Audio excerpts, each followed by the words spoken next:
Menjelang akhir tahun lalu dan juga berlanjut ke tahun ini banyak harga-harga kebutuhan pangan ini melonjak begitu ya, sebut saja mulai dari minyak goreng, lalu kemudian kedelai, tahu dan juga tempe, dan juga termasuk dari harga cabai. Nah, apakah ini juga akan bisa mempengaruhi indeks kebahagiaan ke depannya?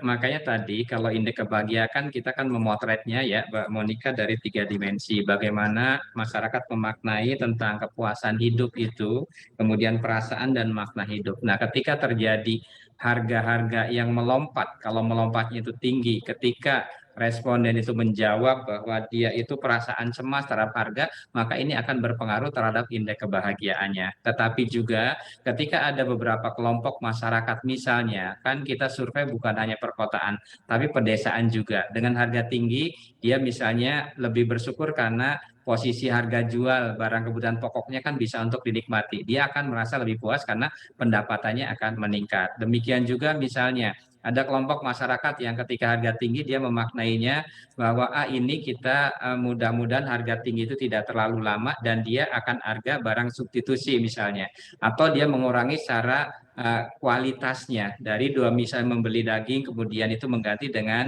kualitasnya tempe atau beberapa kebutuhan yang lainnya. Dan ini kebahagiaan ini bagaimana memaknai individu, rumah tangga, masyarakat memaknai bagaimana dia menyikapi hidup ini dipotret dari 3 indeks tadi, indeks kepuasan hidup, perasaan, dan makna hidup. Itu yang kita potretnya. Ya mudah-mudahan sih harapannya kalau ekonomi stabil, harga-harga stabil, dan ini akan berpengaruh terhadap tingkat kepuasan masyarakat, dia menyikapi hidupnya sehingga dia akan lebih bahagia. Harapannya demikian ya, Mbak Mhm. Monica, yang kami Oke. potret dengan variabel Mhm. bahagia. Baik, selanjutnya saya ingin ke Pak Iwan. Pak Iwan, kita ketahui saat ini varian Omikron makin merebak di negara kita dan juga muncul varian-varian baru lainnya. Dan lembaga internasional ini juga memprediksi bahwa laju pertumbuhan ekonomi kita akan tertekan dengan adanya varian baru ini. Lantas bagaimana dampaknya ke sektor pariwisata dan juga bisnis dari hotel dan juga resto yang juga kita ketahui sudah tertekan sangat hebat sekali akibat adanya pandemi ini? Ya, kalau tertekan sudah pasti lah kan.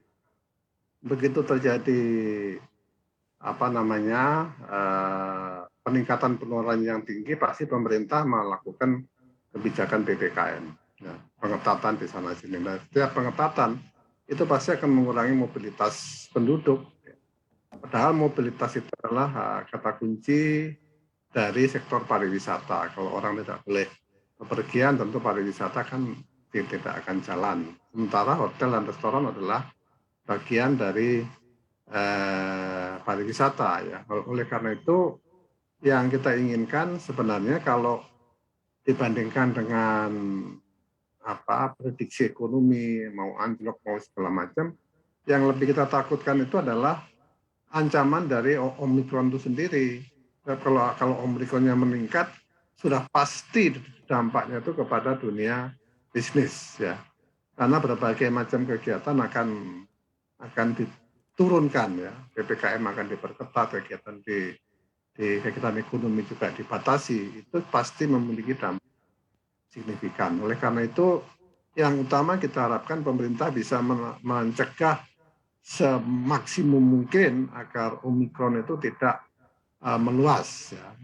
Yang kedua tentu kepada masyarakat semuanya untuk mentaati protokol. Ya, sebab hanya dengan protokol itulah kita bisa melakukan pencegahan yang terbaik ya. Pakai masker itu mempunyai signifikasi yang tinggi di dalam pencegahan. Demikian juga jaga jarak dan sebagainya. Ya. Kumpul-kumpul itu memang sangat diperlukan. Itulah harapan kita, jangan sampai Omikron ini yang digambarkan begitu buram ya, mudah-mudahan itu tidak terjadi di Indonesia begitu. Karena itu kita berharap agar vaksin yang ketiga booster itu segera dijalankan, dan kita terima kasih Pak Jokowi membebaskan dari biaya kepada masyarakat.